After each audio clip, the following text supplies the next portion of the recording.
بسم اللہ الرحمن الرحیم۔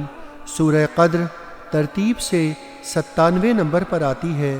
یہ مکی صورت ہے، اس میں 5 آیات ہیں۔ قدر کے معنی تقدیر اور قسمت بھی ہے اور عزت و منزلت بھی، یہاں دونوں معنی لیے جا سکتے ہیں۔